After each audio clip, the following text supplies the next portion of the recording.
Hello and welcome to video number 8, and let's talk about blog creation.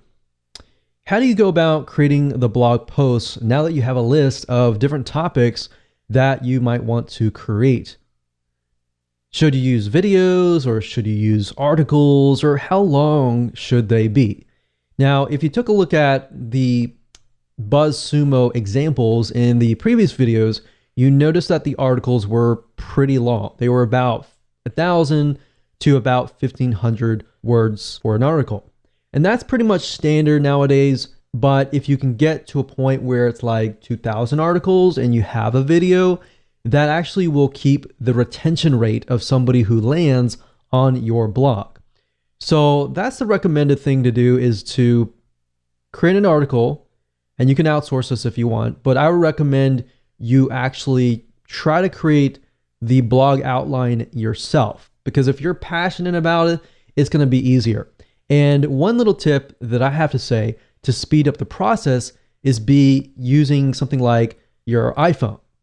So like an iPhone, it has something called Siri, and Siri allows you to voice your thoughts on your notepad, and you're able to create an article at a really, really fast rate. Now, obviously, grammatically, everything might be incorrect, but what you can do is you can do that on your iPhone or your smartphone, or even Dragon Naturally Speaking, to create the article, and then you can send it to a proofreader. I create the articles and then I send it to the proofreader, because that allows me to be creative, that allows me to just push it all out, and then it allows somebody else to do the grammatical checking and the spelling and all of that to make sure that it actually flows.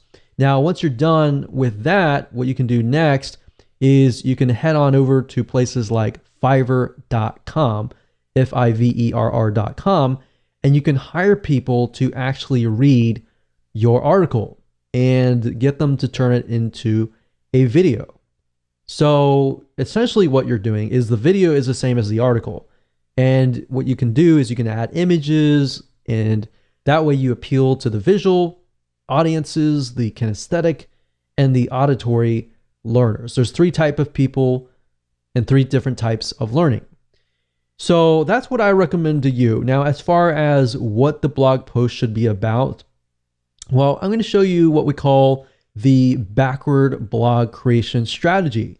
And I'm actually going to take an example. I'm going to show you how to write the article, or at least outline it to the point that you can do it all in less than 5 minutes. All right, so let me go ahead and show you that right now.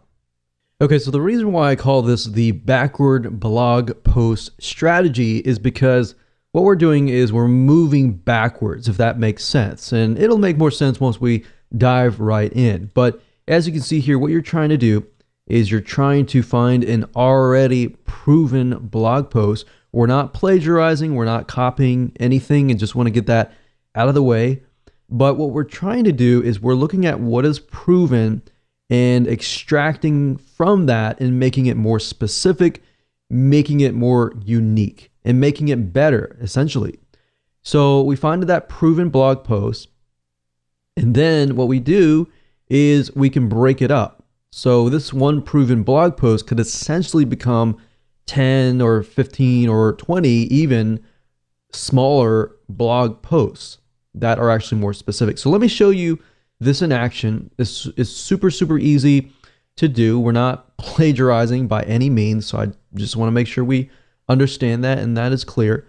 So let's move on and let's talk about lowering cholesterol again. So lower cholesterol foods. You notice that in the previous search that we noticed that a lot of foods, a lot of natural remedies.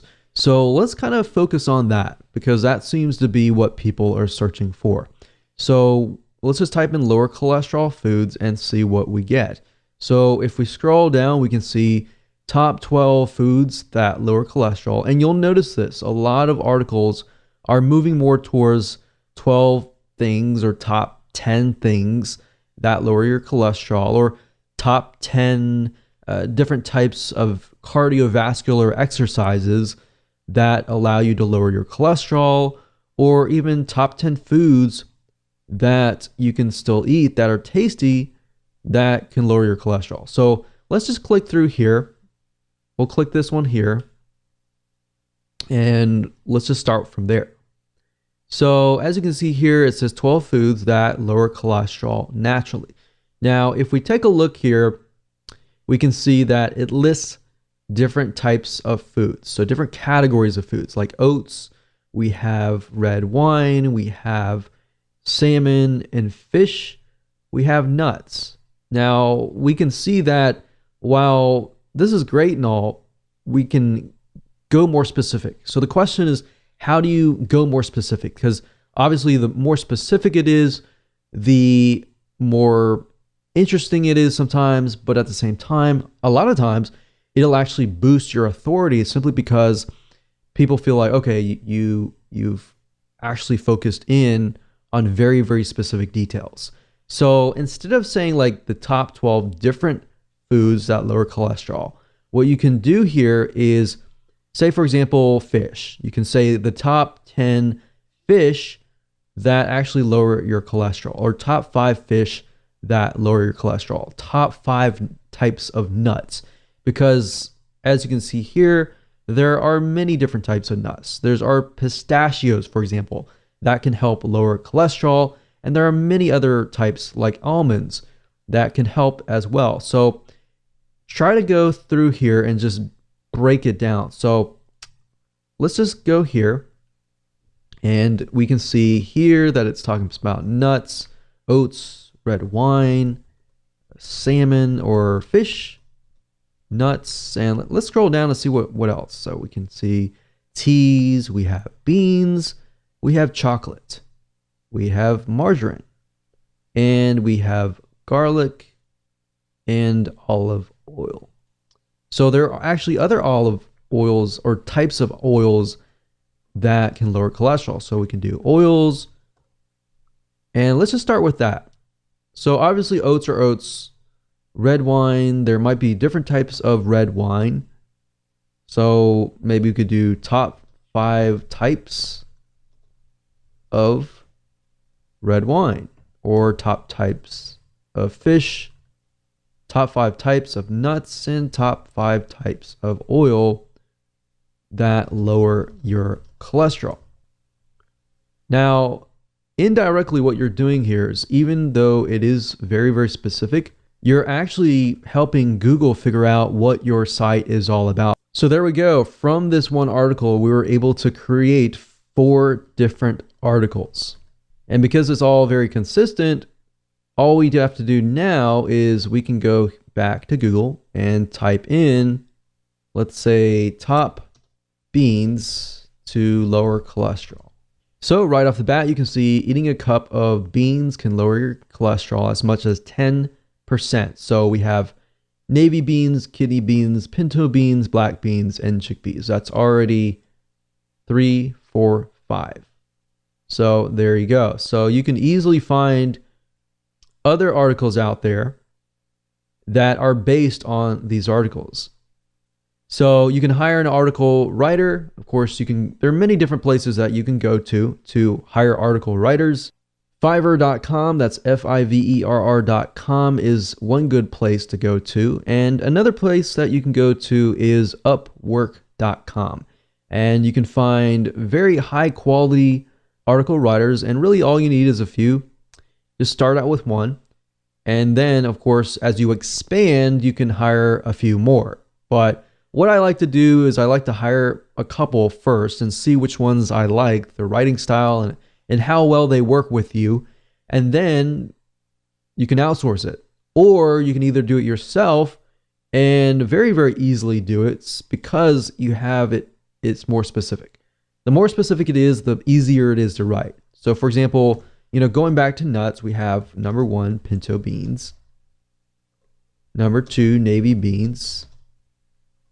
Number 3, 4, 5. So all we need is 3 more, which we have those. So kidney beans, chickpeas, and butter beans.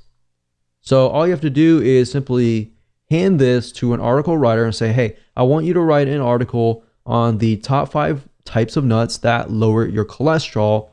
And I want you to cover the what and the whys. So basically, this is how it goes. As far as writing a blog post to make sure that they convert, you always want to cover the what and the whys. You can cover the whens, that's fine, but you don't really want to cover the how. The how is the solution. So the solution is a how, and that essentially is what you are trying to get somebody to buy your product, is the how. So you get people interested in lowering their cholesterol. They learn about the what's and whys, and now they need to learn how to do that. All right. So that's how to create a high converting blog post at a very, very fast pace.